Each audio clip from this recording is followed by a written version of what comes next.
Okay, just want to spend a little bit of time thinking around feedback and how that relates to coaching. And often when we talk about giving and receiving feedback, we can be filled with a bit of trepidation, a bit of nervousness, anxiety and uncertainty. How are they going to respond to the feedback I give them? How will I respond to the feedback that's given me? And I think a useful place to start is actually maybe thinking about what do we actually mean by feedback. For me, feedback is information. It's observational information that gives me something to reflect on, that either affirms or maybe invites me to develop my own practice. So feedback is observational information. There are three places where feedback can be useful in coaching. One is it's about creating content. So that might be you have a 360-degree review. It might be that you've got a learning walk and someone's got some information for you about your performance as a teacher. They may have you may have an Ofsted report. You may have another external advisor coming in and observing.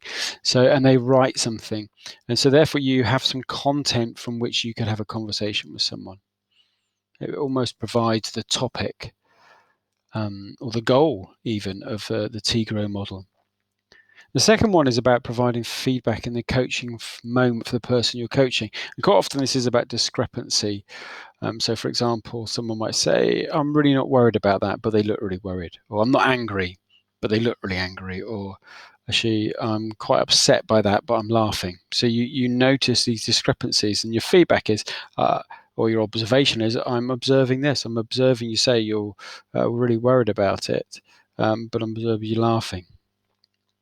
Or it might be, I've heard you say that word, that particular word, or that particular phrase 3 times in the last 2 minutes. Sounds like it's really important to you. So you're providing feedback about what you're observing from them. And the third is about you can use feedback to develop your own practice. So you can ask those that you're working with in a coaching approach to provide you some feedback. How are your questions? What questions are really working really well? What barriers are there that they're seeing or experiencing in your listening? Now, in that Coaching Performance, which is quite a seminal book around coaching in organizations, Jonathan Whitmore talks about one of the key, I suppose, aims of coaching is to develop the ability of someone to create feedback about their own performance. So when we're working with someone, we're not personally criticizing, so you are useless, or making judgments about their presentation in this example was useless. And we're not providing information that doesn't get them to own it. We're trying to create ownership with some real good description. So what we're doing is we might ask questions about what was the purpose of your intervention, your presentation in this example again, or what was your purpose of that intervention that you made in the classroom. So we're getting them to evaluate and then say, well, if this is what you were hoping to achieve and you're aiming to achieve, what did you observe about the approach that you took? Did the two meet? Did it bring you the outcome you wanted? So you are really creating this whole thing about self-awareness and responsibility.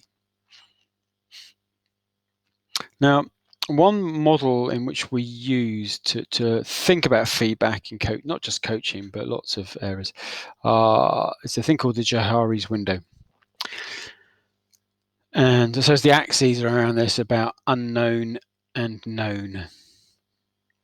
And so if you imagine this is a window and it's a window into your performance, okay, and there are 4 different panes in this window. And the first is what we call the open or free area. So this is known by myself and it's known by others. So it's what people see on a day-to-day basis, and I'm really aware of it. Yeah. So I might know that I am quite gregarious or I'm quite loud in the classroom. I know that. Everybody else knows that. It's cool. It's out in the open. Now, if we go to another one, we've got the unknown by self. I don't know this, but others know it about me. We sometimes call this about our blind area. And this is a place where feedback can be really useful. So I'm not aware of what I'm doing. I'm not seeing it. So someone asking me questions and providing some observational information can really help me see a part of my performance or my behaviors that I'm not aware of. And then the third area, which is I know about it, but others don't know about it. So it's almost secret to me.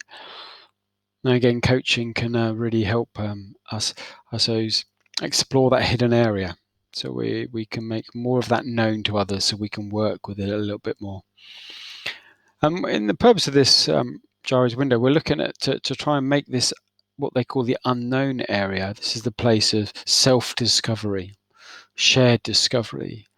Yeah, that actually what we're trying to do is sort of make our hidden potential as small as possible, and we do that by expanding that hidden area, by disclosing to others, that shared discovery, that self-disclosure.